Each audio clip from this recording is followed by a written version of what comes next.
Good evening everybody. Let's crack UPSC CSE Hindi में आप सभी का भरपूर स्वागत है। हम आज शुरुआत करने जा रहे हैं ज्योग्राफी का सिलेबस, उसका इंपॉर्टेंस, उससे जुड़े हर पहलुओं को मैंने इसकी पिछली कक्षा में सब कुछ बता दिया था कि इस विषय का क्या महत्व है, रिसोर्स क्या क्या होने चाहिए, कौन सी किताबें आप पढ़ सकते हैं। उन सभी सवालों के जवाब आपको एक सप्ताह पहले हुई कक्षा में मिल जाएंगे। आज हम सीधा सिलेबस मतलब आज टॉपिक की स्टार्ट करने जा रहे हैं। आज हम क्लाइमेटोलॉजी जैसी यूनिट स्टार्ट करना चाहते हैं, लेकिन क्लाइमेटोलॉजी को स्टार्ट करने से पहले दो बेसिक टॉपिक सिखाने बहुत जरूरी है, जिसका नाम है अक्षांश एवं देशांतर पहला टॉपिक, और दूसरा पृथ्वी की गतियां। अगर ये दो टॉपिक आप समझ गए तो फिर मैं क्लाइमेटोलॉजी को स्टार्ट करूंगा। फिजिकल ज्योग्राफी में बड़ा इंपॉर्टेंट टॉपिक है। फिर उसके बाद हम ओशनोग्राफी, उसके बाद हम जियोमार्फोलॉजी, और इस बार इकोनॉमिकल और ह्यूमन ज्योग्राफी पर भी हम चर्चाएं करेंगे। पुनः स्पष्ट कर दूं कि आप लोग इस बात को केवल इतना ध्यान रखेंगे, आप लोगों का समर्थन, मेरा पूरा सपोर्ट, कक्षाएं निरंतर चलेगी यदि आप पूरी तरह से ईमानदारी पूर्वक कक्षाओं को कवर करते हैं। शुरुआत करते हैं आज के कक्षा की। आज की कक्षा में टॉपिक का नाम रहेगा अक्षांश और देशांतर, लेटीट्यूड और लॉन्गिट्यूड। ये मानकर शुरू कर रहा हूं मैं कि आज पहली बार ये आपको पता चला कि ये टॉपिक भी पढ़ना है। 1 मिनट का समय आप लोगों का मैं लूंगा कि यदि आप अपने तैयारी की शुरुआत करना चाहते हैं तो आप जुड़ सकते हैं हमारे साथ, भारत की सबसे बड़ी एजुकेटर टीम के साथ। इस समय अनअकैडमी यूपीएससी टेस्ट सीरीज 2024 भी लॉन्च हो चुकी है। साथ ही साथ Unacademy combat live scholarship test दोनों मीडियम में आप दे सकते हैं। रविवार को 11 बजे 45 क्वेश्चन और 60 मिनट्स का टाइम आपको इसमें दिया जाता है, और इसमें आप लोग स्कॉलरशिप जीत सकते हैं। एमके लाइव रिफर कोड इसके लिए यूज कर सकते हैं। अनअकैडमी आरंभ बैच स्टार्ट हो रहा है 2024 के विद्यार्थियों के लिए, जिसमें एडमिशन ओपन हो चुके हैं। 5 सितंबर से यह बैच लाइव हो चुका है। मंडे टू सैटरडे इसमें कक्षाएं होगी, और सबसे पहले मृणाल सर की इकोनॉमिक्स के सेशन इसमें शुरू हुए हैं। बाकी एजुकेटर्स के भी इसमें कक्षाएं चलते रहेंगे। 0% इंटरेस्ट के साथ ईएमआई का ऑप्शन आपके पास है। अनअकैडमी सेंटर पुणे लॉन्च हो चुका है, जहां बैचेस स्टार्ट कर दिए गए हैं, और इकोनॉमी में आप लोगों की डिमांड फुलफिल करते हुए कल इकोनॉमी की हम शुरुआत करेंगे। आइए शुरुआत करते हैं अक्षांश और देशांतर। ये टॉपिक वैसे तो मेरे हिसाब से फिजिकल ज्योग्राफी में ही रखा जाता है, सोलर सिस्टम जब पढ़ाया जाता है तब। मैंने इस बार शुरुआत सोलर सिस्टम से न करके सीधे अक्षांश देशांतर जैसे एनसीईआरटी शुरू करता है और पृथ्वी की गतियों से की है, और उसके बाद फिर हम आ जाएंगे क्लाइमेटोलॉजी में एटमॉस्फियर पर, वायुमंडल की संरचना, कंपोजिशन, उससे जुड़े विभिन्न पहलुओं पर। तो शुरुआत करते हैं अक्षांश और देशांतर, जिसको हम लेटीट्यूड और लॉन्गिट्यूड कहते हैं। लेटीट्यूड याद रखने के लिए लेटा हुआ वर्ड, और लॉन्गिट्यूड मतलब लंबा, लॉन्ग आदमी, तो लंबा मतलब एक तरीके से ऊर्ध्वाधर लाइनें। सरल भाषा में यदि मैं आपसे कहूं तो ध्यान से सुनिएगा। एक्चुअली अभी चंद्रयान गया था, फिर यान के बारे में आजकल चर्चाएं काफी चल रही हैं। अब इमेजिन करिएगा चंद्रमा पर किसी भी जगह की लोकेशन को एग्जैक्टली आइडेंटिफाई करना अभी भी कठिन है, लेकिन पृथ्वी पर नहीं। ऐसा क्यों? तो हमारे भूगोल शास्त्री कहे, वैज्ञानिक कहे, इन्होंने पृथ्वी पर किसी भी स्थान की लोकेशन को आइडेंटिफाई करने के लिए कुछ काल्पनिक रेखाएं बनाई है। कुछ काल्पनिक रेखाएं क्षैतिज रूप में जो बनाई गई, क्षैतिज रूप में काल्पनिक रेखाओं को जो बनाया गया, अभी केवल सरल भाषा में बता रहा हूं। उन काल्पनिक रेखाओं को अक्षांश या लेटीट्यूड कहा गया, और वैसी ही काल्पनिक रेखाएं जब ऊर्ध्वाधर बनाई गई, वर्टिकल बनाई गई, तो उन्हीं काल्पनिक रेखाओं को देशांतर कहा गया, लॉन्गिट्यूड कहा गया। अब मेरी बात जरा ध्यान से सुनेंगे, जितना हो सके केवल ध्यान से सुनना और अपनी कॉपी में मेरे साथ नोट्स बनाते हुए चलना, ज्यादा दिक्कत नहीं आएगी। क्लास बफरिंग हो रहा है, मुझे एक बार क्लियर कर दीजिएगा कि क्या बफरिंग हो रहा है क्या? अक्षांश और देशांतर, ठीक है, श लिख दीजिएगा, उसे क्षमा चाहेंगे उसके लिए। ठीक है, बफरिंग नहीं हो रहा है, आगे बढ़े हम लोग, नहीं तो फिर मुझे इंटरनेट चेंज करना पड़ेगा। ठीक है, बहुत बढ़िया। तो अब जरा समझते चलेंगे। सबसे पहला सवाल जो भी लोग पढ़कर आए हैं, ताकि मैं उनको यह बता दूं, पृथ्वी पर कितनी अक्षांश रेखाएं हैं? पृथ्वी पर कितनी अक्षांश रेखाएं? अभी पढ़ाया नहीं मैंने, फिर भी क्योंकि कुछ लोग पढ़कर भी आए होंगे, कुछ ने मेरी कक्षाएं पुरानी वाली देखी होगी, तो मैं थोड़े कंसेप्ट क्लियर करना चाहता हूं। कितनी अक्षांश रेखाएं हैं पृथ्वी पर?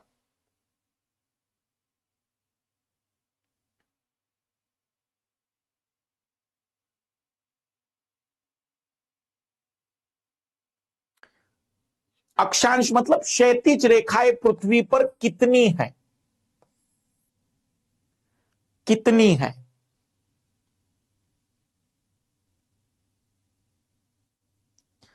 अब इसका उत्तर ध्यान से सुनना, बहुत अद्भुत है ये उत्तर इसका। कितनी रेखाएं हैं? अनंत रेखाएं हैं। अनंत रेखाएं हैं। एक्चुअल में जो आप लोगों ने फैक्ट याद किया है वो ऐसा फैक्ट है कि एक एक डिग्री के अंतराल पर, एक एक डिग्री के इंटरवल पर कुल कितनी अक्षांश रेखाएं हैं। अगर ऐसा होता कि एक एक डिग्री के अंतराल पर कितनी अक्षांश रेखाएं हैं, तो आप कह सकते थे कि सर मैं बताता हूं 180 है, 181 है, 179 है, जो भी आप सोच रहे हैं। पर रियलिटी में अक्षांश रेखाओं में मैंने कुछ नहीं कहा, मैंने तो केवल कहा कितनी है। तो आप कहेंगे सर अनंत है। आप पर डिपेंड करता है कि आप उसे 1 डिग्री के गैप पर बना रहे हैं, कि 0.5 डिग्री के गैप पर बना रहे हैं, कि 0.1 डिग्री के गैप पर बना रहे हैं, कि 0.01 डिग्री के गैप पर बना रहे हैं।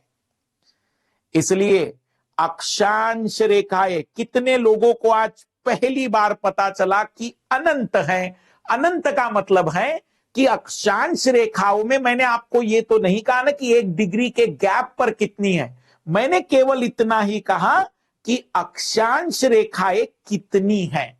इसलिए आप अक्षांश और देशांतर दोनों ही रेखाओं का नंबर जब भी बताएंगे तो आपको यह बताना पड़ेगा कि कितने डिग्री के गैप पर।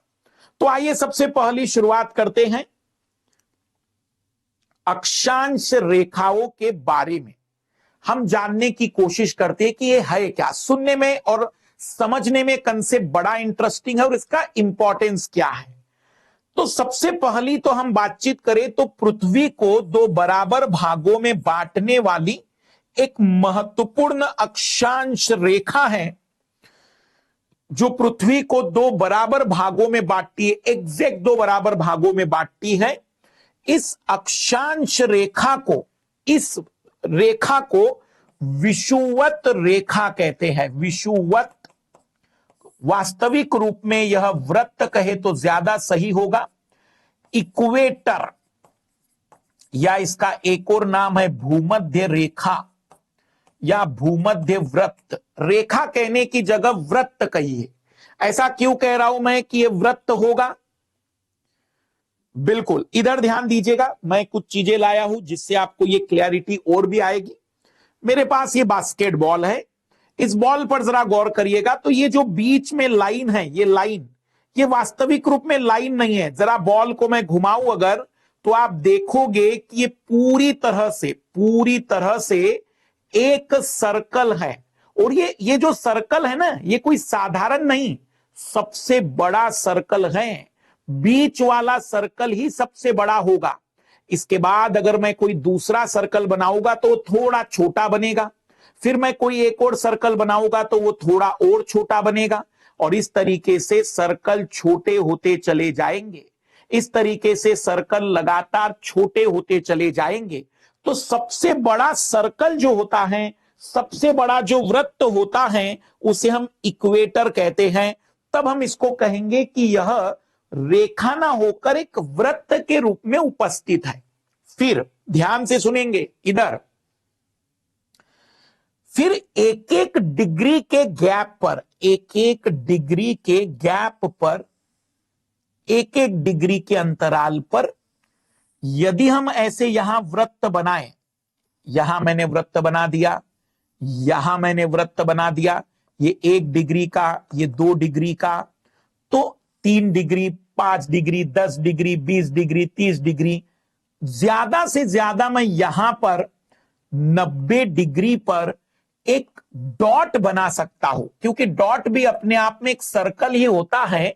डॉट नाम का कोई एग्जिस्टेंस होता नहीं रियल में, पर वो डॉट बनेगा। मतलब 90 पर एक एक डिग्री की अगर हम बातचीत करें तो ऊपर ऊपर आप देखेंगे कि 90 डॉट बन पाएंगे। 1 डिग्री, 2 डिग्री, 3 डिग्री, ऐसे 90 डॉट बन पाएंगे। और उसमें अगर मैं लाइनें या सर्कल पूरा खींच दूं तो आप देखेंगे कि 1 डिग्री का वृत्त बनेगा, 2 डिग्री का वृत्त बनेगा, 3 डिग्री का वृत्त बनेगा, ये पूरा सर्कल। लेकिन 90 डिग्री पर वृत्त नहीं बनेगा, वो डॉट ही रहेगा। इसलिए उसको कहते हैं अक्षांश बिंदु, उसे कहेंगे अक्षांश बिंदु। लेटीट्यूड पॉइंट कहे तो ज्यादा बेटर है। तो अगर हमसे एक एक डिग्री पर कोई पूछे, शब्द पर गौर करना, एक एक डिग्री पर कितने वृत्त बनते हैं, तो एक एक डिग्री पर आप कहेंगे कि महोदय 1 डिग्री से लेकर तो 89 डिग्री तक 89 सर्कल बनते हैं, 89 वृत्त बनते हैं। और 90 डिग्री वाला जो एक है वो सर्कल नहीं, डॉट होता है। उसी सेम पैटर्न पर एक एक 2-2 डिग्री के एंगल पर अगर मैं ऐसे ही सर्कल बनाते चला जाऊं तो ऊपर भी 89 सर्कल बनेंगे। मतलब 89 जो सर्कल बनेंगे वो ऊपर के अलग होंगे, नीचे के अलग होंगे, एक एक डिग्री पर, एक एक डिग्री पर। और बीच वाला ये जो सर्कल है ये तो 0 डिग्री कहलाता है। इसको 0 डिग्री लेटीट्यूड भी कहते हैं। 3 नाम होगा इसके। फिर विषुवत वृत्त भी कहते हैं, भूमध्य वृत्त भी कहते हैं, और 0 डिग्री के अक्षांशीय वृत्त भी कहते हैं। यह सबसे बड़ा वृत्त भी होता है, इससे बड़ा वृत्त नहीं होगा, और इसी कारण से इसे दीर्घ वृत्त का भी नाम दिया जाता है कई जगह पर। तो 89 और 0 डिग्री लाल लालियो कुल 179 लेटीट्यूड सर्कल होते हैं, कुल 179 लेटीट्यूड सर्कल होते हैं एक एक डिग्री के गैप पर। लेकिन 181, कहां से 181? 90 डिग्री ऊपर और 90 डिग्री नीचे सर्कल नहीं, डॉट बन जाता है। तो कुल 181 लेटीट्यूड होते हैं। अगर मैं अक्षांश की बात करूं, मैं वृत्त की बात नहीं कर रहा हूं, अक्षांश की बात कर रहा हूं। तो पहला पॉइंट जो बड़ा इंटरेस्टिंग है, जो कि मैंने आपके सामने रखा, कितने अक्षांश हैं? अनंत है, कितने भी बना सकते हो। आपको बताना पड़ेगा कि कितने गैप पर बनाने की बात कर रहे हैं। दूसरा पॉइंट, अगर एक एक डिग्री की बात करें तो एक एक डिग्री के गैप पर ऊपर 89 सर्कल बन जाएंगे और 90 डिग्री पर एक डॉट होगा। सिमिलरली नीचे भी वही खेल होगा एक एक डिग्री के गैप पर। ओवरऑल पूरी पृथ्वी पर एक एक डिग्री के गैप पर ऐसे सर्कल 179 बनेंगे और 90 डिग्री वाले डॉट होंगे। तो अगर आप सर्कल की बात करें तो 179 पूरी पृथ्वी पर, लेकिन यदि आप लेटीट्यूड की बात करें तो 181 लेटीट्यूड बनेंगे। लेटीट्यूड का मतलब एक बिंदु जो कि एक पर्टिकुलर डिग्री पर हमें मिलेगा। तो बिंदु के रूप में 181, वृत्त के रूप में 179 चीजें हमें यहां मिलती है। ये एक एक डिग्री पर मिलने वाले अक्षांश है, पर इसके अलावा इसके अतिरिक्त भी 5 अक्षांश बहुत महत्वपूर्ण है। 5 की जगह 0 अगर छोड़ दीजिए तो 4 अक्षांश और भी इंपॉर्टेंट है, इनसे भी ज्यादा। तो वास्तविक रूप में अक्षांश और कुछ नहीं है, पृथ्वी पर किसी भी स्थान की अवस्थिति, क्षैतिज अवस्थिति को ज्ञात करने के लिए उपयोग की गई काल्पनिक रेखाओं को अक्षांश या काल्पनिक वृत्तों को अक्षांश वृत्त कहते हैं। इमेजिनरी है, पृथ्वी पर ऐसा रियल में कहीं एग्जिस्ट नहीं करता है। जैसे कई लोगों को जब मैंने पढ़ाया तो उनको लगता है सर कर्क रेखा के पास जो लोग रहते होंगे क्या उनके साथ ऐसा होता होगा कि कर्क रेखा के इधर आए कि बहुत अलग चीजें महसूस होगी, उधर गए कि अलग चीजें महसूस होगी। ऐसा इमीडिएट नहीं होता है। आप अगर कर्क रेखा पर उपस्थित हैं तो भी आपको ऐसा कोई चीज महसूस नहीं होगी कि चीजें बदल गई, बहुत मौसम बदल गया, बिल्कुल चेंजेस ही महसूस नहीं होता है, क्योंकि रियलिटी में धीमे धीमे परिवर्तन होते हैं, जो कि आप जब काफी ज्यादा अक्षांश बदल लेंगे तो महसूस होता है। मैं फिर रिपीट कर रहा हूं, ध्यान से सुनना, स्ट्रेस मत लीजिएगा, पुनः बता रहा हूं। 4 बातें मैंने बताई। अक्षांश मतलब क्षैतिज रेखाएं हैं जो पृथ्वी पर किसी भी स्थान की अवस्थिति को ज्ञात करने में मदद करती है। काल्पनिक है, इमेजिनरी है। दूसरी बड़ी बात, इनकी संख्या इनफाइनाइट होती है, अनंत होती है। यदि एक एक डिग्री पर बनाए जाए तो इस पूरी पृथ्वी पर ऐसे सर्कल 179 बनते हैं, लेकिन अगर डॉट को शामिल किया जाए तो ऐसे टोटल बिंदु 181 बनते हैं, जिसलिए हम 181 लेटीट्यूड या अक्षांश कहते हैं और 179 अक्षांश वृत्त कहते हैं। बस अभी इतनी 4 बातें मैंने आपको सिखाई है। वास्तविक रूप में इन क्षैतिज रेखाओं के आधार पर, इन क्षैतिज रेखाओं के आधार पर हम लोकेशन तो ज्ञात कर सकते हैं। जैसे फॉर एग्जांपल मैं कहूंगा दिल्ली, तो दिल्ली से कोई ना कोई लाइन तो गुजरती होगी। जो लाइन दिल्ली से गुजर रही होगी, अगर मान लीजिए कि मैंने दिल्ली से गुजरने वाली लाइन बताई तो आपको एक आइडिया लग जाएगा कि अच्छा ये लाइन कैसी होगी। अब समझना कैसी होगी। तो इस अक्षांश में जो मध्य का वृत्त है, जिसको हमने इक्वेटर कहा है, विषुवत रेखा कहा है, भूमध्य रेखा कहा है या दीर्घ वृत्त कहा है, इसके उत्तरी भाग को नॉर्थ और इसके दक्षिणी भाग को साउथ लेटीट्यूड के रूप में बांटा गया है। तो जब भी हम कोई लेटीट्यूड लाइन बताएंगे तो उसमें बकायदा लिखेंगे कितने डिग्री नॉर्थ। जैसे मान लीजिए कि मैंने दिल्ली के विषय में आपसे कहा कि जो दिल्ली है एक काल्पनिक, सही नहीं बता रहा हूं मैं, एक डाटा ले रहा हूं। मान लेते हैं मैंने कहा कि XYZ नाम का शहर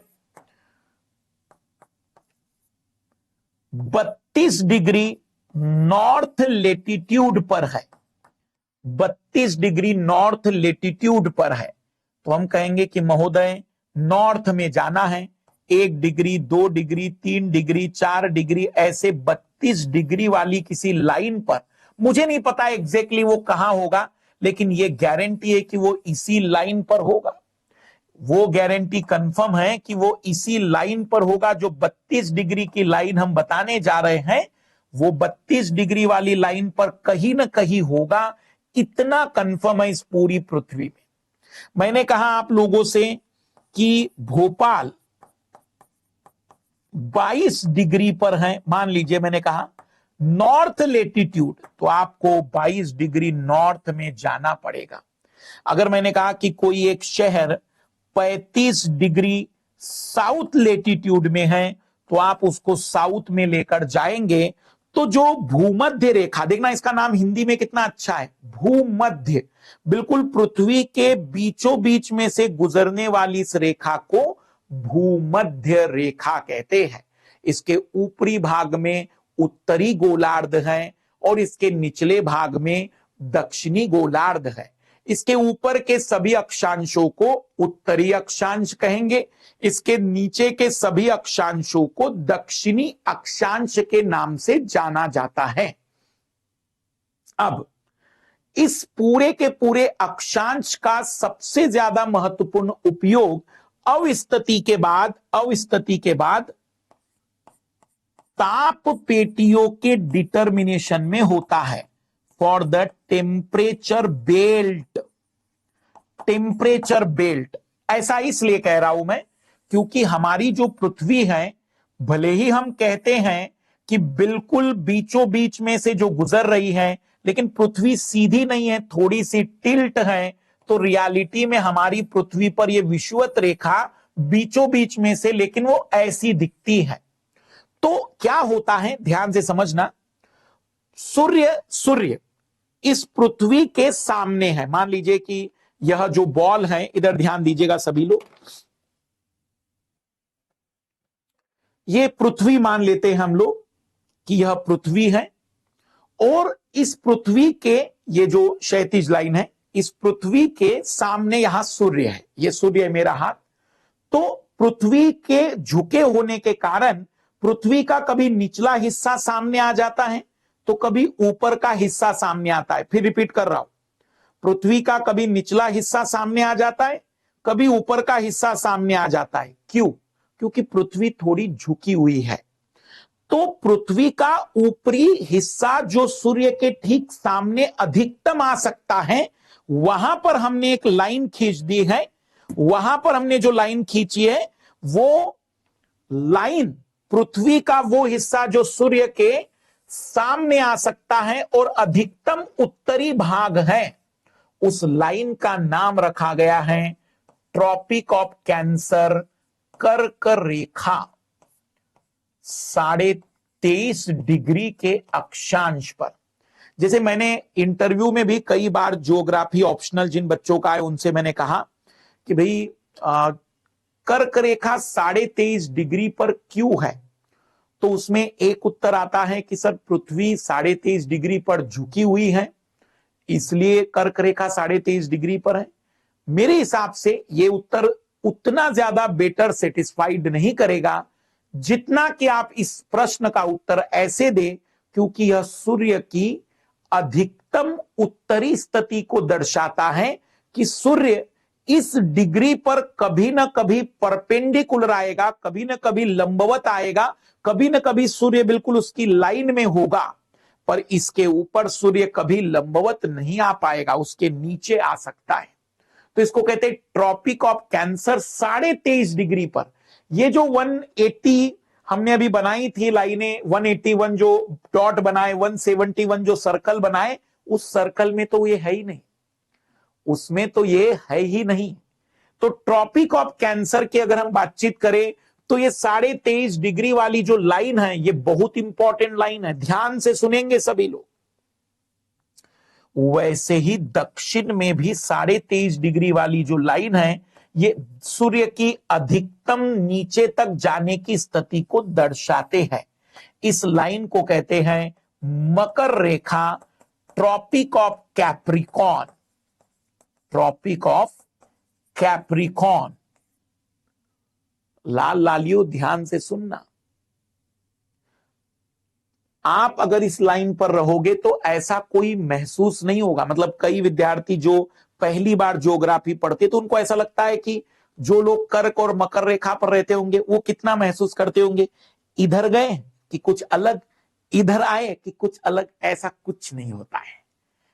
मैंने रिपीट किया, काल्पनिक रेखा है। दूसरा, ये तो ही काल्पनिक की जगह थोड़ी प्रमाणिक है। प्रमाणिक इसलिए क्योंकि सूर्य की स्थिति के आधार पर बनाई गई है, लेकिन इतना अंतर महसूस नहीं होता।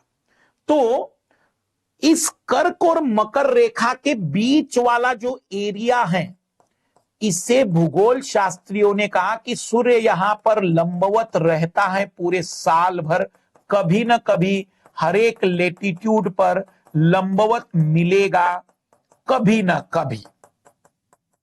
इसके नीचे और इसके ऊपर में तो कभी लंबवत मिलेगा ही नहीं। तो हमारे भूगोल शास्त्रियों ने यहां सनलाइट की मात्रा पर्याप्त मिलने के कारण इसका नाम रख दिया है उष्ण कटिबंधीय क्षेत्र।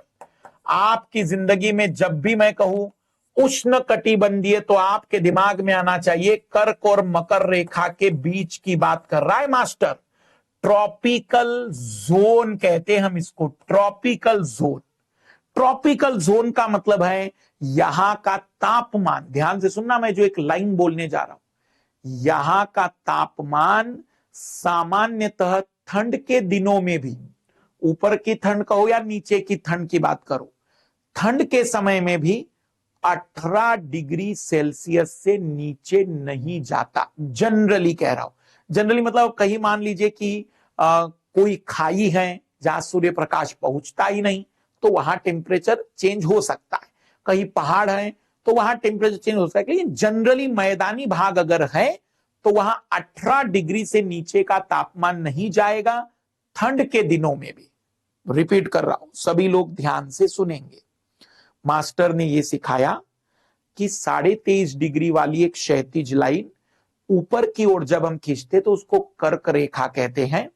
ये ट्रॉपिक ऑफ कैंसर कहलाता है। ये सूर्य की ऊपर की लोकेशन को दर्शाता है जो पृथ्वी के सामने कभी ना कभी आएगी साल में एक बार।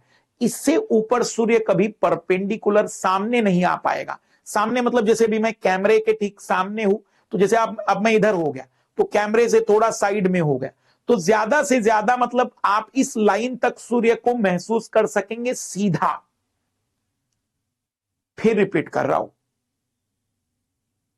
दूसरा पॉइंट, कर्क और मकर रेखा वैसी नीचे भी मिलती है, उसके बीच के क्षेत्र को भूगोलवेत्ताओं ने तापमान की अधिकता, उष्मा की अधिकता के कारण, क्योंकि साल भर सनलाइट काफी अच्छा मिलता है, इसको उष्ण कटिबंधीय क्षेत्र का है, ट्रॉपिकल जोन का है। ठीक है। फिर इसी का जुड़ा हुआ एक एंगल है, इसी का जुड़ा हुआ एक एंगल है 23.5 डिग्री, 23.5 डिग्री, 66.5 डिग्री। ये नॉर्थ क्योंकि ऊपर की ओर जा रहे हैं हम, ये साउथ, ये साउथ।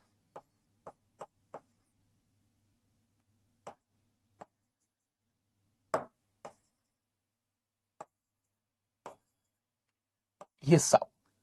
तो ये वो क्षेत्र हैं जहां पर ना तो ज्यादा गर्मी है ना ज्यादा ठंड है, लेकिन फिर भी हम कहेंगे टेम्परेचर औसतन रहता है, ना बहुत ज्यादा ना बहुत कम। इस क्षेत्र को भूगोलवेत्ताओं ने टेम्परेट जोन नाम दिया है। लाल लालियो, टेम्परेट जोन। ये और ये टेम्परेट जोन की श्रेणी में आता है। हिंदी में शीतोष्ण कटिबंध कहा जाता है, शीतोष्ण कटिबंध। यहां पर अधिकतर देश काफी संपन्न होंगे क्योंकि वातावरण काफी अच्छा रहता है, ना बहुत ज्यादा ठंड ना बहुत ज्यादा गर्मी, एक मनुष्य के बसने वाला वातावरण है। इसलिए अधिकतर लोग यहां बहुत अच्छे एफिशिएंसी में काम करेंगे। देखो इस समय दिल्ली में बहुत गर्मी पड़ रही है तो एफिशिएंसी बहुत ही कम हो जाती है, बहुत ही कम हो जाती है। कारण है कि थोड़ा सा भी काम करने पर थकावट आ जाती है, लेकिन एसी लगाने के बाद चीजें थोड़ी बेटर हो जाती है। वैसे यहां नेचुरल एसी लगा हुआ है, इसको कहते हैं शीतोष्ण कटिबंध, शीतोष्ण। और जो आखिरी का क्षेत्र है, ये वाला जो क्षेत्र है जो 90 डिग्री तक जाएगा, इस पूरे क्षेत्र को नाम दिया गया है शीत कटिबंध, शीत कटिबंध के नाम से, फ्रिजिड जोन कहते हैं इसको, शीत कटिबंध कहते हैं। ये मैंने वर्गीकृत नहीं किया है, ये भूगोल शास्त्रियों ने टेम्परेचर के आधार पर पूरा वर्गीकरण किया गया है। तो अक्षांश लेटीट्यूड एक लेटी हुई लाइनें, काल्पनिक लाइनें हैं, अनंत है, वो एक एक डिग्री पर सर्कल के रूप में मिलती है। 179 सर्कल बनते हैं, जो पॉइंट है ऊपर के 90 डिग्री ऊपर और नीचे के टोटल 181 लेटीट्यूड मिलते हैं एक एक डिग्री पर। इसके अलावा 4 लेटीट्यूड जो कि टेम्परेचर के आधार पर एवं सूर्य की स्थिति के आधार पर निर्मित किए गए हैं। ये लेटीट्यूड हमारे लिए कहीं ना कहीं जलवायु को समझने के लिए मदद करते हैं। पर पुनः बता दूं कि ये लाइनें हमने केवल बनाई है समझने के लिए। ऐसा मत सोचना कि जमीन पर वास्तविक रूप में लाइन के इधर गए कि हमें गर्मी महसूस होगी और लाइन के इधर गए कि ठंड महसूस होगी। आपको ऐसा कोई बदलाव इमीडिएट नहीं महसूस होगा। हाँ, लेकिन ये कह सकते हैं कि साल भर में यहां तापमान जनरली कम नहीं होता, पर यहां साल भर में तापमान में कमी आती है। ये जो लाइनें हैं ये वास्तविक रूप में पृथ्वी पर तापमान में होने वाले परिवर्तन को दर्शाती है। इस पूरे क्षेत्र को लाल लालियो तापमान आधिक्य क्षेत्र कहते हैं। तापमान आधिक्य क्षेत्र कहते हैं, सरप्लस कहते हैं, क्योंकि यहां पर एक्चुअल में टेम्परेचर ज्यादा होता है। और इसको डेफिशिएट वाला क्षेत्र कहते हैं कि यहां पर तापमान या ऊष्मा की कमी है। तो रियलिटी में जो अक्षांश रेखाएं हैं उन अक्षांश रेखाओं में ये 4 अक्षांश बड़े इंपॉर्टेंट हैं। आइए जरा देखते कितने लोगों को नाम याद है। इसको हम कहते हैं इक्वेटर, इसको हम कहते हैं ट्रॉपिक ऑफ कैंसर, इसे हम कहते हैं ट्रॉपिक ऑफ कैप्रिकॉन। इसका नाम जरा कमेंट्स करिएगा, इसका नाम और इसका नाम। इसका नाम है आर्कटिक सर्कल, आर्कटिक वृत्त कहते हैं इसको, आर्कटिक वृत्त, जो कि ऊपर एक आर्कटिक महासागर के रूप में संरचना के कारण रखा गया है। तो वैसा ही नीचे अंटार्कटिका। और मैंने बताया है कंफ्यूज जब भी हो आर्कटिक और अंटार्कटिक में, जो भारी नाम लग रहा है वो नीचे रख देना, जो हल्का नाम लग रहा है वो ऊपर रख देना, ताकि कंफ्यूजन ना रहे। हल्का और भारी नाम से भी आपको आइडिया लग जाएगा। तो 4 सर्कल हैं जो विशेष है, सर्कल है ये भी वृत्त है, अक्षांश वृत्त है वास्तविक रूप में, और सबसे बड़ा वृत्त विषुवत होता है, उसके बाद सारे वृत्त छोटे होने शुरू हो जाते हैं। आइए जरा समझने की कोशिश करते हैं कि किस तरीके की चर्चाएं हैं इस पूरे के पूरे मैप को। अब क्योंकि ये ग्लोब है, ग्लोब को हमने बीच में से कट कर दिया तो ये मानचित्र बन गया। थोड़ा ध्यान से देखते चलना और समझना, मजेदार चीजें हैं ये सारी। ये इक्वेटर है जो गुजर रही है, आप देख सकते हैं अलग अलग देशों से। ये 0 डिग्री वाला विषुवत है।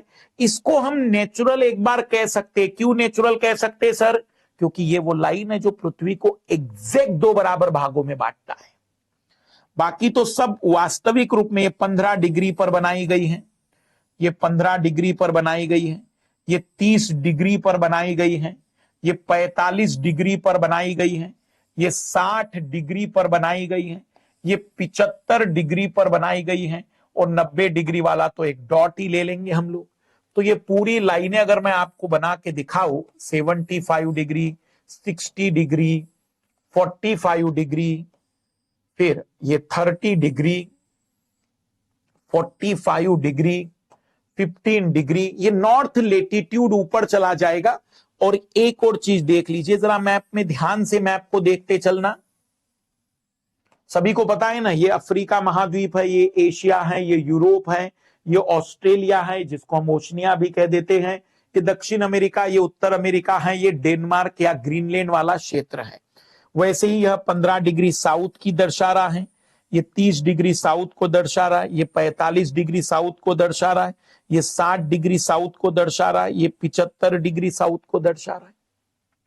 यहां पर मैं दूसरे कलर का पेन यूज कर रहा हूं, ध्यान से पुनः देखेंगे, रेड कलर का, जिसको हम 23.5 डिग्री की बातचीत करते हैं, ट्रॉपिक ऑफ कैंसर। ये सीधी लाइनें हैं। फिर यहां ट्रॉपिक ऑफ कैप्रिकॉन 23.5 डिग्री पर, 23.5 डिग्री पर ये जो दो लाइनें हैं, आप जरा ध्यान से देखेंगे तो एक चीज आपको महसूस होगी कि ऊपर वाले हिस्से पर गौर करो तो कितनी जमीन है ऊपर वाले हिस्से में। 0 डिग्री की लाइन है, 0 डिग्री की लाइन है, तो ऊपर देखो जमीन कितनी ज्यादा है, ऊपर पूरी जमीन ही जमीन है। और इस वाली बात, इस पर गौर करो जरा, नीचे वाले पर पानी ही पानी ज्यादा है। तो पृथ्वी के उत्तरी गोलार्ध में जमीन ज्यादा है और दक्षिणी गोलार्ध में समुद्र का एरिया ज्यादा है। ये अंटार्कटिक महाद्वीप है, महाद्वीप, और ये आर्कटिक यहां महासागर है, आर्कटिक ओशियन नाम लिखा हुआ है। आर्कटिक महासागर होता है और अंटार्कटिक महाद्वीप होता है। शब्दों पर जरूर ध्यान देते चलना। अक्षांश की परिभाषा, पृथ्वी तल पर, अब थोड़ा सा परिभाषा मतलब किताबी भाषा में, किसी भी स्थान की पृथ्वी के केंद्र से कोणीय दूरी। अक्षांश लाइनों की जगह वृत्त ज्यादा सही शब्द हम कहेंगे। अक्षांश के स्थानों को मिलाकर खींची जाने वाली काल्पनिक वृत्त को हम कहेंगे। पृथ्वी पर विषुवत वृत्त के दोनों ओर समानांतर रूप से ध्रुवों तक, हाँ यहां एक बड़ा इंटरेस्टिंग पॉइंट, इन सभी अक्षांशों को एक साथ, अक्षांश के साथ साथ समानांतर भी कहते हैं, क्योंकि ये सभी समानांतर होते हैं, बिल्कुल बराबर दूरी पर होते हैं। ये अक्षांश के बारे में इंटरेस्टिंग पॉइंट, सबसे बड़ा वृत्त विषुवत रेखा का रहेगा, उसके बाद वृत्त छोटे होते चले जाएंगे, छोटे होते चले जाएंगे वृत्त, लेकिन उनके बीच का गैप, उनके बीच का गैप कम नहीं होता या ज्यादा नहीं होता, बिल्कुल कांस्टेंट रहता है। लेकिन अब एक इंटरेस्टिंग पॉइंट बता रहा हूं, ध्यान से सुनना मेरी बात। जनरली दो अक्षांश वृत्त के बीच की दूरी बराबर रहती है, लेकिन ध्रुवों पर पृथ्वी थोड़ी चपटी है, ध्रुवों पर पृथ्वी थोड़ी चपटी है जियोइड शेप के कारण, और इस कारण से लाल लालियों यहां पर ध्यान से सुनना, मैं जो शब्द बोल रहा हूं, दो अक्षांशीय रेखाओं के बीच का गैप बढ़ जाता है, बढ़ जाता है। पृथ्वी के चपटे होने के कारण, पृथ्वी के चपटे होने के कारण दो अक्षांशीय रेखाओं के मध्य का जो गैप है वो बढ़ जाता है।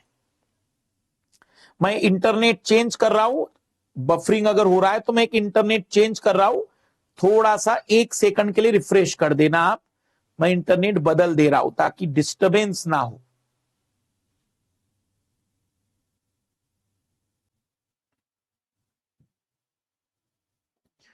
अब रिफ्रेश कर दीजिए आप लोग एक बार, अब रिफ्रेश कर दीजिए आप सभी लोग, अब नेट बिल्कुल प्रॉपर चलेगा। रिफ्रेश कर दीजिएगा बस आप लोग। अब ध्यान से सुनना, एक इंटरेस्टिंग फैक्ट बता रहा हूं। सामान्यतः दो अक्षांश के मध्य में समान गैप होता है, लेकिन ध्रुवों के पास पृथ्वी के फ्लैट चपटा होने के कारण दो अक्षांश के मध्य की दूरी निचले अक्षांशीय दूरी की तुलना में अधिक होती है, अधिक होती है। पश्चिम से पूर्व की ओर खींची जाने वाली लाइनें हैं, संख्या अनिश्चित है, अनसर्टेन है, मतलब कोई निश्चित संख्या नहीं है। अक्षांश रेखा किसी स्थान के पृथ्वी के केंद्र से झुकाव को दर्शाती है। 1 डिग्री के अंतराल पर विषुवत रेखा के उत्तर में 90 और दक्षिण में 90 अक्षांश होते हैं, अक्षांश होते हैं। विषुवत रेखा सहित 1 डिग्री के अंतराल पर कुल 181 अक्षांश होते हैं। अक्षांशी वृत्तों की संख्या 179 है, क्योंकि जो ध्रुवों पर हैं वो 90 डिग्री ऊपर और नीचे वो बिंदु है, अक्षांश वृत्त नहीं है। विषुवत रेखा के बारे में याद रखिएगा, पृथ्वी को 2 बराबर भागों में बांटती है। 0 डिग्री या भूमध्य रेखा भी कहलाती है। विषुवत रेखा के उत्तर में पृथ्वी का आधा भाग उत्तरी गोलार्ध नॉर्दर्न हेमिस्फीयर कहलाएगा, और दक्षिण में दक्षिणी गोलार्ध को सदर्न हेमिस्फीयर भी हम कहते हैं। इस चित्र को अगर आप देखेंगे तो इस चित्र में अभी अगर आप मेरे साथ चित्र बनाना चाहें तो एक चित्र तो ये बनाइएगा जिसमें नॉर्दर्न हेमिस्फीयर उत्तरी गोलार्ध लिख सके आप लोग, और सदर्न हेमिस्फीयर। और फिर एक चित्र ऐसा बनाइएगा जिसमें आप 15 डिग्री 20 डिग्री ऐसी लाइनें बना सके। तो एक चित्र आप ऐसा बना दीजिएगा जिसमें आप अक्षांशों को खींच रहे हैं।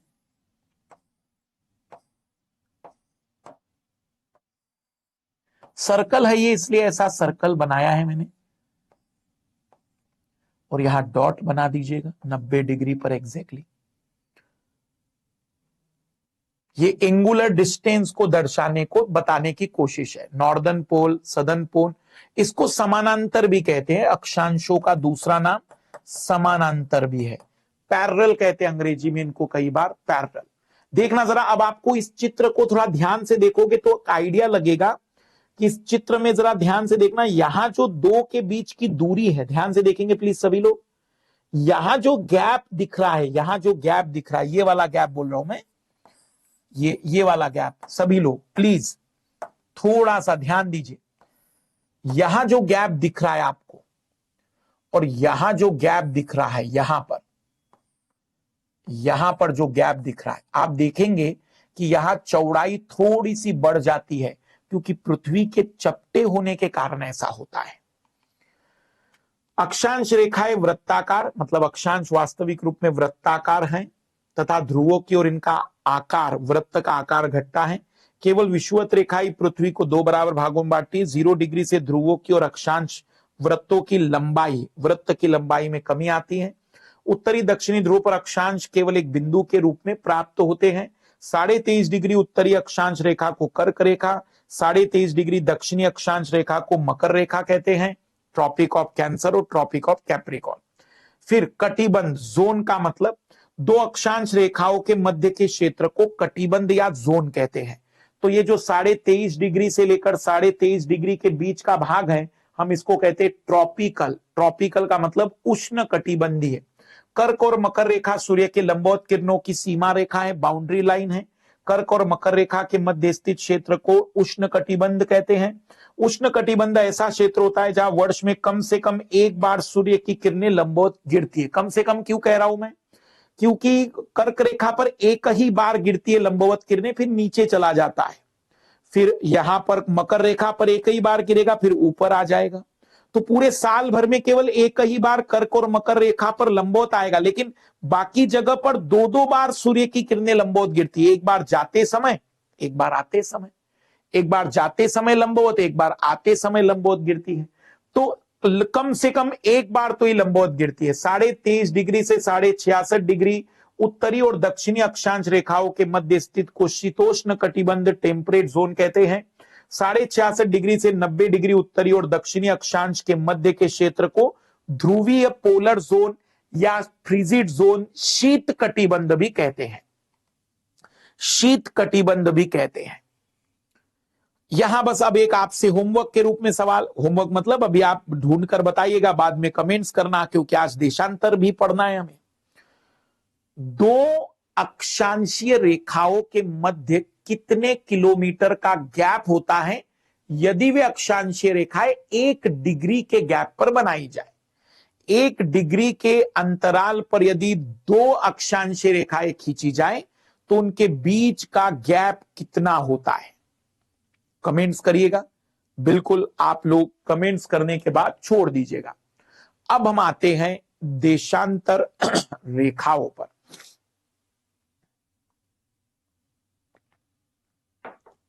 रियल में अक्षांश को रेखा नहीं कहेंगे, या तो आप उसको अक्षांश कहेंगे या अक्षांश वृत्त कहेंगे या समानांतर कहेंगे। लेकिन देशांतर रियल में लाइन होती है। देशांतर वास्तविक रूप में रेखाओं को दर्शाता है। तो जरा ध्यान से सुनते चलना। देश तो थोड़ा सा समझने की बात है यहां पर। जैसे कि पृथ्वी को अगर मैं दो बराबर हिस्सों में बांटूं, तो आप कहेंगे कि, ध्यान से सुनिएगा प्लीज सभी लोग, इस पॉइंट को थोड़ा ध्यान से समझेंगे कि आपको पता चलेगा अंग्रेजों की या यूरोपियन की बदमाशी कितनी है। देखो, जब हम एक बीच में से किसी भी हिस्से को काटते, जैसे नींबू पकड़ लीजिए, ये नींबू है, तो इस नींबू को मैं बीच में से कट करूंगा तो दो बराबर भागों में बंट जाएगा। लेकिन जो ऊर्ध्वाधर है, अगर वर्टिकली मैं कहूं कि नींबू को मैं ऐसे कट कर दूं तो भी दो बराबर भागों में कट हो जाएगा, अगर मैं नींबू को ऐसे दो बराबर भागों में काटूं तो भी बिल्कुल बराबर भागों में कट होगा। मतलब यहां 0 डिग्री, जैसे यहां पर आप अगर ध्यान से देखेंगे तो ये वर्टिकल लाइनें हैं, इस वर्टिकल लाइनों में आप किसी को भी 0 डिग्री का नाम दे सकते हैं, किसी को भी। लेकिन क्योंकि जिस दौर में ये घटनाक्रम चल रहे थे, उस दौर में पूरी तरह से कहीं ना कहीं यूरोपियन देशों का प्रभुत्व था, हम कह सकते ब्रिटेन का, इस तरीके।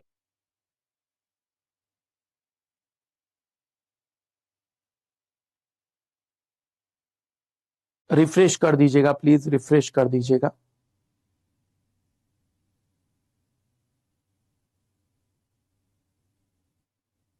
रिफ्रेश कर दीजिएगा, कोई बात नहीं।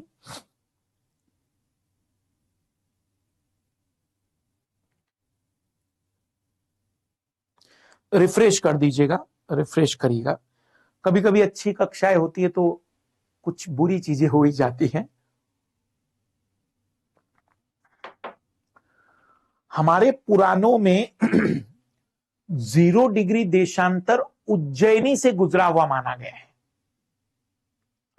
कि जो पृथ्वी का मध्य बिंदु है वो पृथ्वी, जो उज्जैन है, उज्जैन मतलब उस जमाने में उज्जैनी, आज उज्जैन जो है वहां से गुजरता है। तो एक नजर देखते हैं, क्योंकि आप पूरे नींबू को पकड़ लीजिए ना, देखो नींबू को हॉरिजॉन्टली आप दो भागों में बांट सकते हैं कहीं से भी, लेकिन वर्टिकली जब हम नींबू को दो भागों में कहेंगे तो कहीं से भी दो भाग बराबर ही बनते हैं, कहीं से भी। तो इधर ध्यान देना, मैं जो बताना चाह रहा हूं उस पर जरा गौर करेंगे सभी लोग।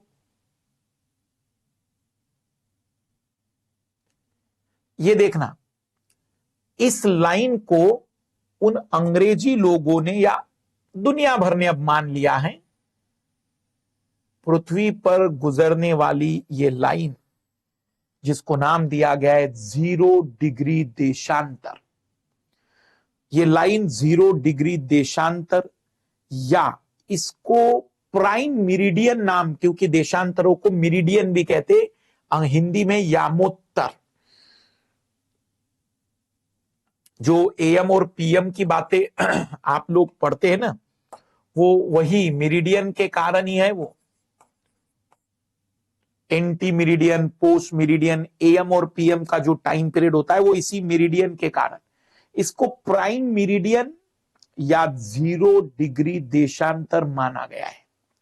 अब जरा ध्यान से देखना, ये सर्कल नहीं है, ये लाइनें हैं।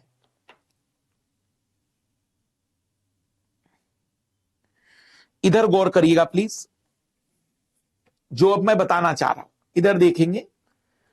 ये जो एक 0 डिग्री, ये सर्कल नहीं है, ये लाइन है, ये लाइन गुजर रही है यहां से, तो ये लाइन, इसके पीछे भी तो लाइन जाएगी पूरा सर्कल बनने के लिए। लेकिन अब ध्यान से देखना, ये 0 डिग्री थी, फिर 1 degree, 2 degree, 3 degree, 4 degree, 5 degree, ऐसे 90 डिग्री का एंगल बनेगा। एग्जैक्टली देखना है, 90 डिग्री का एंगल बना सकेंगे आप लोग एग्जैक्टली, एक लाइन इधर और एक लाइन इधर, तो ये 90 डिग्री। लेकिन अभी इसके बाद खत्म नहीं हो रहा है, 100 डिग्री, 110, 120, 130, 140, 150, 160 और ऐसे पीछे एग्जैक्टली 180 डिग्री की लाइन बनेगी पीछे भी।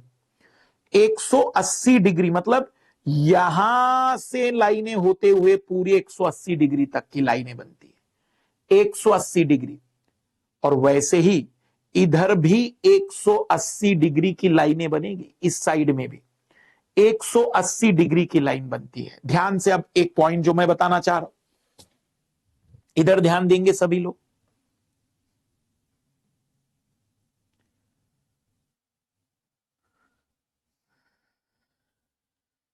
ये देखना, ये प्राइम मेरिडियन जिसको हमने 0 डिग्री का नाम दिया है, ये प्राइम मेरिडियन जो इंग्लैंड में एक ग्रीनविच ऑब्जर्वेटरी है, वेधशाला है। वेधशाला मतलब जिससे अवलोकन किया जाता है दुनिया भर में तारों को, ब्रह्मांड को। ऑब्जर्वेटरी, तो ग्रीनविच ऑब्जर्वेटरी वहां पर है इंग्लैंड में, वहीं से वो गुजरती है, इसलिए उसको ग्रीनविच मीन लाइन भी कहा जाता है। जीएमटी कहते हैं हम उसको, जीएमटी भी कहते हैं, प्राइम मेरिडियन भी कहते हैं, 0 डिग्री देशांतर भी कहते हैं। तो ये जो 0 डिग्री देशांतर की हम बातचीत कर रहे हैं, तो इस ओर 90 डिग्री तक, उसके बाद फिर पीछे से 180 डिग्री तक, वैसे ही इधर भी जाएगा। तो मैं जो बताना चाह रहा हूं उस पर गौर करेंगे।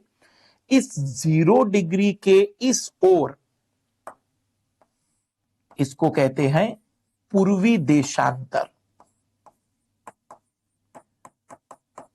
पूर्वी देशांतर, और इसको कहते हैं पश्चिमी देशांतर लाइनें। क्यों ऐसा?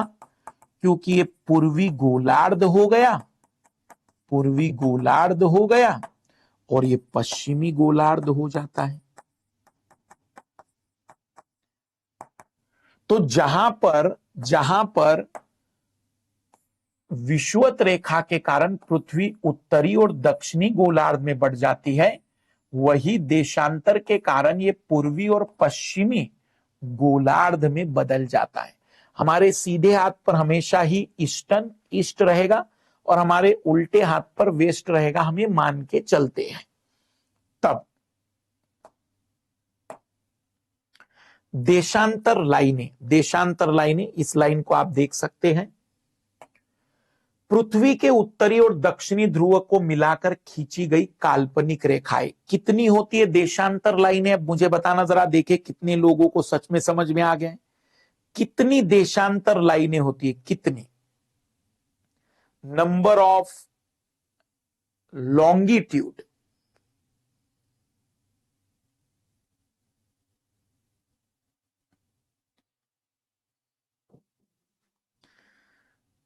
अभी भी लोग नंबर दे रहे हैं।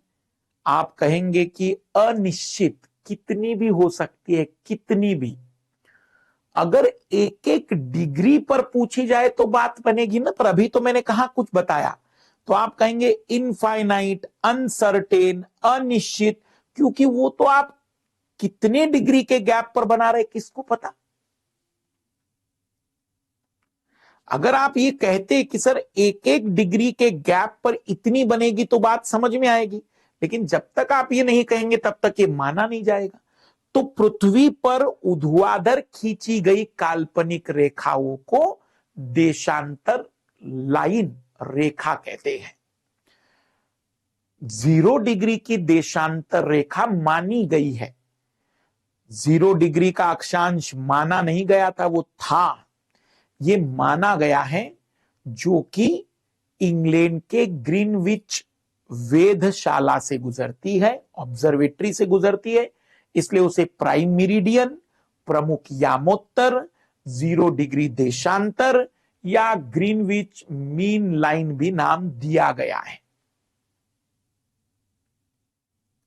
इनकी संख्या कितनी है? इनकी संख्या तो उस पर भी आ जाते हैं। अब जरा ध्यान से समझिएगा कि 0 डिग्री के बाद 1 डिग्री से लेकर 180 डिग्री, पर 180 डिग्री इधर से भी 180 आएगा और इधर से भी 180। तो 180 और 0 डिग्री वाली जो लाइन है ना, वो दोनों जगह पर एक ही रहेगी कि भाई आप इधर वाला 0 डिग्री या उधर वाला 0 डिग्री तो होता नहीं, वो 0 डिग्री होगा। 180 डिग्री भी इधर वाला और उधर वाला नहीं होगा, 180 डिग्री होगा। बाकी 179, 179 और 0 और 180 डिग्री, कुल 360 देशांतर लाइनें बन सकती हैं एक एक डिग्री के गैप पर, एक एक डिग्री के गैप पर कुल 360। वैसे भी आपको पता होगा कि एक सर्कल का एंगल 360 डिग्री होता है, तो कुल 360 लाइनें यहां बनाई जा सकती हैं। 360 लाइनें, 179 पूर्वी की ओर और 179 पश्चिम की ओर। 0 डिग्री की देशांतर रेखा इंग्लैंड के ग्रीनविच नामक स्थान से गुजरती है। ग्रीनविच रेखा 0 डिग्री देशांतर रेखा के पूर्व में पूर्वी गोलार्ध और पश्चिम में पश्चिमी गोलार्ध रहता है। 1 डिग्री के अंतराल पर, शब्द पर गौर करेंगे, 1 डिग्री के अंतराल पर पूर्व में 180 और पश्चिम में 180, लेकिन 180 कॉमन है। देशांतर रेखाओं की लंबाई, अब जरा ध्यान से समझना यहां सभी लोग प्लीज। अक्षांशीय वृत्त की लंबाई सबसे बड़ी विषुवत की होती है, उसके बाद वृत्त छोटे होते जाते हैं। यहां क्योंकि लाइनें हैं, रेखाएं हैं, इसलिए रेखाओं की लंबाई बिल्कुल बराबर होगी। लेकिन दो देशांतर लाइनों के बीच में, ये जो गैप है ये ऊपर की ओर कम होता चला जाएगा। उनके बीच का गैप ऊपर की ओर कम होगा और सबसे अधिकतम गैप विषुवत रेखा पर होगा। और मैं चाहूंगा कि आप मुझे पुनः कमेंट्स करके बताइएगा कि विषुवत रेखा पर, इक्वेटर पर 2 देशांतर के बीच की दूरी कितने किलोमीटर की होती है। 2 देशांतर वो 1 डिग्री पर अगर बनाए जाए तो कितना किलोमीटर की दूरी होगी। ध्रुवों पर सभी देशांतर रेखाएं मिल जाती हैं। देशांतर रेखाओं की लंबाई समान, लेकिन विषुवत रेखा से ध्रुवों की और इनके मध्य की दूरी में कमी आती है, जैसे हम देख सकते हैं यहां पर। तो यहां भी मानक समय की हम बातचीत नहीं कर रहे, क्योंकि मानक समय वाला कंसेप्ट तो मैं आपको बताऊंगा। अब हम सवाल ये देखना चाह रहे हैं कि ये जो देशांतर की लाइन है इसका महत्व क्या है। तो रियलिटी में अक्षांश को जैसे ताप कटिबंध में बांटने के लिए यूज करते हैं ना, देशांतर की लाइनों को पृथ्वी का टाइम, क्योंकि सूर्य की स्थिति, पृथ्वी क्योंकि लगातार देशांतर को अगर हम देखें तो इमेजिन कर रहे हैं कि आप ये पृथ्वी है, तो ये लगातार घूम रही है। अब लगातार जब घूम रही है तो ये जो सामने, मान लीजिए कैमरा जो है वो सूर्य है, तो कैमरे के सामने अलग अलग चीज आती जाएगी। कैमरे के सामने आप देखेंगे कि अलग अलग चीज आती रहेगी। तो ये टाइम को बताने के लिए सबसे ज्यादा यूज होती है। ये स्थिति तो बताती है, वर्टिकल लोकेशन तो बताती है, लेकिन यह टाइम को बताने के लिए भी यूज होती है। तो टाइम तो तब बता पाऊंगा मैं जब मैं पृथ्वी की गतियां पढ़ाऊंगा, लेकिन अभी मैं आपको इसमें एक और चीज बता रहा हूं। अब जैसे कि मैं पृथ्वी पर किसी भी जगह की लोकेशन ढूंढना चाहता हूं, ध्यान से सुनेंगे। मान लीजिए कि मुझे पृथ्वी पर न्यूयॉर्क की लोकेशन ढूंढनी है। आप लोगों के पास ऑक्सफोर्ड की किताब होगी, तो आप जरा उसको देखिएगा ध्यान से।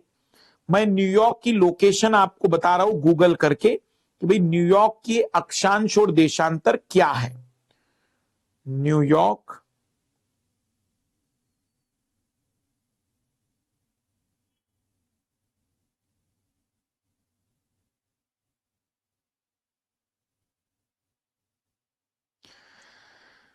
तो न्यूयॉर्क का लेटीट्यूड और लॉन्गिट्यूड जो दिया गया है गूगल पर 40.7 डिग्री नॉर्थ और 74.0 डिग्री वेस्ट दिया गया है। 0 डिग्री वेस्ट दिया गया है। आइए सबसे पहले समझते एग्जैक्ट लोकेशन। अब न्यूयॉर्क की बता रहा हूं मैं, exact location. New York 40.7 degree north में है। लेटीट्यूड है, ये नॉर्थ आया मतलब लेटीट्यूड आ जाएगा। तो ये 0 डिग्री से 40 डिग्री नॉर्थ में चला गया। मान लेते हैं 40 डिग्री की लाइन मैंने खींच दी, तो 40.7 मतलब थोड़ा सा ऊपर की ओर, ये 40.7 डिग्री की लाइन मैंने खींच दी। इमेजिन करते।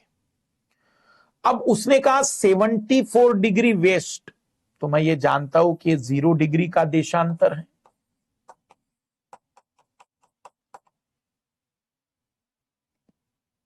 उधर ईस्ट, इधर वेस्ट। 74 डिग्री कहीं यहां पर आएगा। ये दोनों लाइनें जहां एक दूसरे को कट कर रही है वो बिंदु ये है, क्योंकि ये 40 डिग्री वाली मिटा दे रहा हूं मैं, 40 डिग्री वाली कंफ्यूजन ना करे आप लोगों को। ये दोनों लाइनें जहां मिल रही है लाल लालियो, ये है एग्जैक्ट न्यूयॉर्क की स्थिति।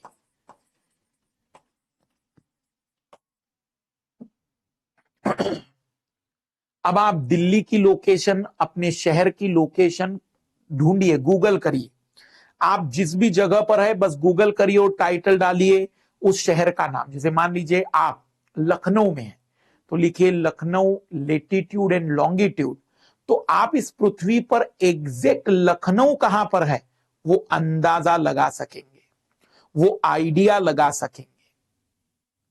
देशांतर के बारे में पहली बात, ऊर्ध्वाधर लाइनें हैं, 0 डिग्री देशांतर जिसको प्रमुख यामोत्तर भी कहते हैं, देशांतरों का दूसरा नाम यामोत्तर भी है।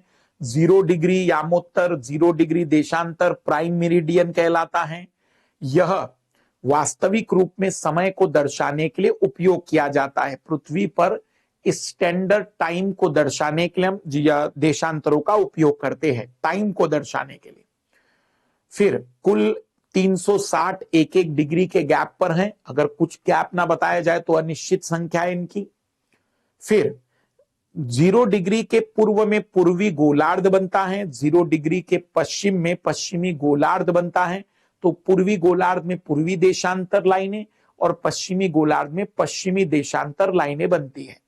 देशांतर लाइनों की लंबाई बराबर होती है, लेकिन दो देशांतर लाइनों के बीच की दूरी विषुवत रेखा पर मैक्सिमम और ध्रुवों पर वह दूरी समाप्त हो जाती है, ध्रुवों पर वह लाइनें मिल जाती हैं। जैसे कि आपको मैं पुनः अगर एक चित्र दिखाना चाहूं तो उससे और क्लैरिटी आपको आ पाएगी। ये वाला चित्र देखिए, ये सारे देशांतर यहां 90 डिग्री पर मिल जाएंगे। आप सारे देशांतरों को अगर देखेंगे तो ये सारे देशांतर यहां मिल जाएंगे।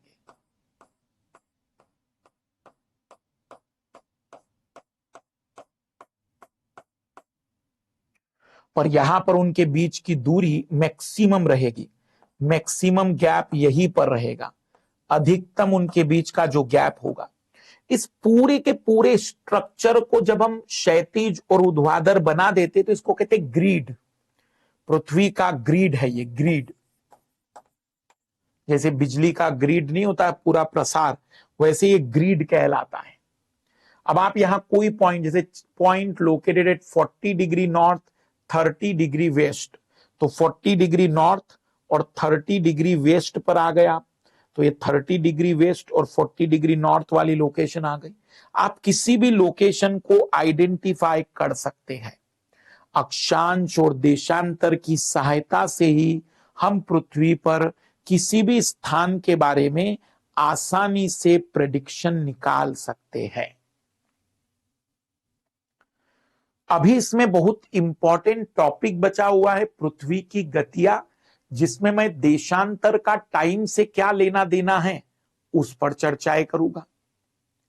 तो आज का जो टॉपिक था वो था अक्षांश और देशांतरों को समझाना। मुझे जरूर कमेंट्स करके बताइएगा कि अक्षांश और देशांतर आपके कितने समझ में आ गए हैं। क्या आपको एक एक बात क्लियर हो गई कि अक्षांश और देशांतर क्या होते हैं। पर अभी टाइम को हम समझेंगे जब हम पृथ्वी की गतियों को समझेंगे, पृथ्वी के मोशंस को समझेंगे, तो एक क्लास पृथ्वी की गतियों को डेडिकेट करेंगे, क्योंकि वो बहुत कठिन और बहुत इंपॉर्टेंट कंसेप्ट है। उस समय मैं ग्लोब भी लेकर आऊंगा और फिर उसके बाद हम क्लाइमेटोलॉजी की पहली क्लास लेंगे। तो कमेंट्स करते चलिएगा, शेयर करते चलिएगा, लाइक करते चलिएगा और कक्षा के बारे में आप अपने सुझाव भी देते चलिएगा कि सर इस कक्षा को थोड़ा सा, आप अगर कहें मैं रिकॉर्डेड करके फिर एनिमेटेड कर सकता हूं, आप कहे कि सर नहीं लाइव चलने दीजिए, आप नीचे कमेंट जरूर करके सुझाव देते चलिएगा। सभी को best of luck. CSAT की क्लास 1-2 दिन के बाद लेंगे, कल शायद इकोनॉमिक्स की पहली क्लास शुरू होगी। बाय।